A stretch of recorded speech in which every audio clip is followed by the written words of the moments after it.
नमस्कार साथीहरू, आउनुहोस् सुरु गरौँ आजको नेप्से अपडेटलाई। म नेप्से अपडेट गर्ने क्रममा म मासिक मन्थली क्यान्डलमा छु र म हेर्दैछु अहिलेको यो लेभल। मेरो प्रस्पेक्ट मेरो चाहिँ दिउँसो मैले एउटा चाहिँ हिजोको दिनमा मैले एउटा भिडियो अपडेट गरेको थिएँ। तपाईहरुले सायद पक्कै पनि हेर्नुभएको होला।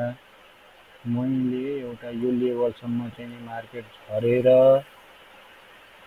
यो लेभलबाट मार्केट यहाँ बाउन्स भएर यता गएर फेरि माथि जान सक्छ भनेर एउटा अनुमान हजुरहरु समक्ष गरेको थिएँ।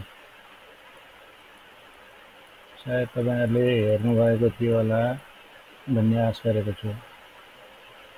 यो मन्थली क्यान्डल हो है, यसले तपाईहरुले राम्रोसँग गर्नु होला। अहिले हामी यो लेभलमा यो सपोर्टको लेभलमा छौं। यदि मार्केट यो लेभललाई तोडेर तल जान्छ भने हाम्रो नेक्स्ट टार्गेटेड इलाका यो हुन सक्छ। यो लेभलसम्म मार्केट आउँछ भनेर हामी अनुमान गरेर हेर्न सक्छौं है। त्यो भन्दै गर्दा तपाईहरुले फेरि यसले चाहिँ मार्केट झर्ने कुरा गर्यो, यो चाहिँ नि बुल हैन बियरिशको चाहिँ पक्षमा छ, यसले सबै बेचेर बसेको छ त्यो होइन। मैले मसँग भएको कुनै पनि पोर्टफोलियोलाई खाली गरेको छैन। मेरो एक्सपेक्ट चाहिँ के हो भने म पनि बुलकै पक्षमा छु भन्दै गर्दा बुल त्यसै हुँदैन साथीहरु, यो कुरालाई बुझिदिनु होला है। बुल हुनको लागि बजार के हुनुपर्छ, बजारका सबै संयन्त्रहरू एकनासँग स्मुथ भएर चल्नुपर्छ। बजारलाई हेर्ने दृष्टिकोणमा चेन्ज आउनुपर्छ। अब हामीले अहिले भर्खर नयाँ सरकार पाएका छौं। सरकार मात्रै भएर हामीलाई हुँदैन, थाई सरकार चाहियो, त्यसको ग्यारेन्टी छैन। अब हेर्नुस् है, यसैलाई हेरौँ। तपाईहरुले अब यसैलाई चाहिँ हेरौँ। म चाहिँ खासै बजारसँग त्यति पोजिटिभ पनि छैन, नेगेटिभ पनि होइन है। यो एउटा च्यानल फर्मेसन भयो नि, तपाईहरुले हेर्नुभयो नि। अब यो च्यानल फर्मेसन हुँदा अब बजारले यो लेभलमा एकचोटी बाउन्स गर्ने नै हो। अब यहाँसम्म आएर यता गएर फेरि यता आएर यसरी बजार निस्क्यो भने चाहिँ अलिकति पोजिटिभ बाटो समाउँछ कि भनेर हेर्न सकिन्छ है। पोजिटिभ बाटो मात्रै हो नि, फेरि त्यो पोजिटिभ नै हो अथवा यो चाहिँ नि यस्तै हुन्छ होइन, मेरो यो सामान्य चाहिँ हो। यो लेभल पट्नै पर्छ कि बजारले। यो लेभल भनेको अहिले हामी साइडवेज लेभलमा छौं के, साइडवेज खेलिरहेछ बजारले। तपाईले हेर्न सक्नुहुन्छ, यहाँबाट यहाँ आयो मार्केट, यो चाहिँ नि 1810-11 को एरियालाई चाहिँ नि गर्यो। 1853 10 जे भन्यो भने यो एरियामा आइपुगेपछि यहाँबाट यसको मुभ यहाँ गयो, यसले बजारलाई अगाडि तोड्न सकेन, यहाँबाट यता फर्क्यो फेरि यही लेभलमा 1 2 डबल टच हो, डबल टप के डबल लो हो हैन, डबल बटन। अब यो भन्नलाई बटन भन्छन् के भन्छन्, तर सामान्य हाम्रो चाहिँ नि नेपाली बुझौं के साथीहरु, यसलाई भास्ट रूपमा लिँदै भन्नु। सामान्य हिसाबले भन्नुपर्दा यो दुई चोटी चाहिँ यो सपोर्टको लेभलसम्म आयो र चाहिँ फर्कियो। अहिले चाहिँ यो सपोर्ट भन्दा अलि माथि नै छ। मलाई लाग्दैन यो यहीबाट फर्किन्छ। ट्रिपल बटन बनाउनलाई यो तल पक्कै आउँछ। यो लेभल टच गर्छ नि, मेरो बुझाइमा यो लेभल टच गर्छ नि। यो लेभल टच गरेर बजार जब पनि माथि जाँदाखेरि भोल्युम सहित राइज हुँदै जाँदा यसलाई ब्रेक गर्छ भने बजारले फर्दर हामी 4500 सम्मको चाहिँ मुभमेन्ट भेट्न सक्छौं।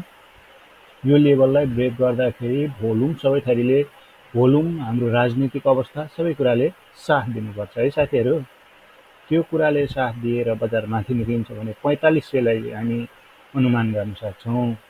यदि अहिलेलाई म धेरै त भन्दिन साथीहरु, यो लेभलमा सस्टेन हुन सकेन र यो लेभलमा पनि बजारले तलको बाटो देखायो भने अहिलेलाई 1635 कुर्नुको विकल्प हामीसँग सायदै हुन्छ होला है। यतिको लागि चाहिँ तयार हुनुहोस्। अब भन्नलाई त योभन्दा तल पनि जान्छ भन्छन्, तर तल जाने क्रममा अब योभन्दा तल जाला भनेर म अहिले कल्पना त गर्न सक्दिनँ, नजाला पनि भन्न सक्ने कन्डिसन छैन साथीहरू। अहिलेलाई हामी बजार यही हिसाबले हेरौँ, यही हिसाबले बुझौँ र तपाईँहरूले यो बजार गरिराख्दाखेरि यहाँ हेर्नुहोस् है, यो अस्ति 2 दिन हरियो देखेको बजारमा यहाँ बेच्नलाई अलि मान्छेहरू राजी भएको थिएनन्, बेच्न खोजिरहेको थिएनन्। यो हाम्रो रातो चाहिँ क्यान्डलले यही देखायो। अस्तिको भन्दा हिजो यसलाई चाहिँ त्यसै गरी बुझ्नुहोस् है, अस्ति हिजो आज गरेर बुझ्नुहोस् है, बिचको बिदालाई कटाइदिनुहोस्। यो क्यान्डल चाहिँ वान डे अगाडि वान डे पछाडिको चाहिँ क्यान्डल हो। हिजो आज भोलि भन्दा केही फरक पर्दैन है। यो क्यान्डलमा हेर्नुहोस् त कि मान्छेहरूले अलिक बजारलाई चाहिँ विश्वास गुमाइसक्यो। यहाँभन्दा बेच्नेको सङ्ख्या यहाँ बढ्यो, त्यसै गरी यहाँभन्दा बेच्नेको सङ्ख्या यहाँ बढ्दैछ भनेपछि हाम्रो बजारमा पोजिटिभ इम्प्याक्टहरू नआएको थाई सरकारमा चाहिँ नदेखिएको हुनाले गर्दाखेरि बजारमा अलि लय समाउनलाई गाह्रै छ साथीहरू। म अहिले कतै न कतै सोचेको थिएँ यो लेभलबाट चाहिँ मार्केट बााउन्स हुन्छ कि भनेर सोचिरहेको थिएँ। मलाई अब अलि कम विश्वास लागेको छ बजारसँग र चाहिँ म लगभग अब अहिले चाहिँ म किन्ने पोजिसनमा छैन है साथीहरू। यदि बजार तपाईँहरूले पनि अलि आफ्नो चाहिँ डिसिसन लिनु होला। यदि बजार अब यो लेभललाई चाहिँ भुलुङसहित ब्रेकडाउन गरेर आउँछ भनेदेखि यो लेभलमा पनि थामिन गाह्रै छ। तैपनि एउटा योलाई चाहिँ किन्ने अवसरको रूपमा पनि लिन सकिन्छ है। किन्दाखेरि फेरि तपाईँसँग भएको सम्पूर्ण पुँजी पक्का नलगाउनुहोस् है।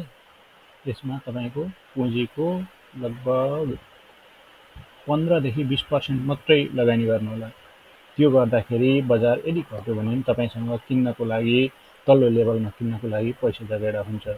त्यसकारण यो एउटा बिजनेसको हिसाबले हेर्नुहोस्, एउटा उद्यमको हिसाबले हेर्नुहोस्, एउटा लगानीको हिसाबले हेर्नुहोस्, न कि यसमा जुवाको रूपले खेल्न थाल्नुहुन्छ।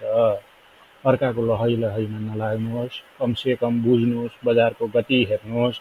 तपाईँले सिक्नको लागि पैसा खर्च गर्नु पर्दैन साथीहरू। युट्युबमा धेरै यस्ता भिडियोहरू छन्, तपाईँले ट्रेडिङ सम्बन्धी सामान्य ज्ञान हुन्छ। अहिले मैले बजारमा धेरै कुराहरू देखेँ, त्यो कुराहरूबाट म अलिकति टाढा रहन चाहन्छु, तर म केही न केही बुझेको छु। त्यसकारण यसले बजारलाई बुझेर लगानी गर्नु होला साथीहरू। यति भन्ने आजलाई यहीँ टुङ्ग्याउँ है। धन्यवाद।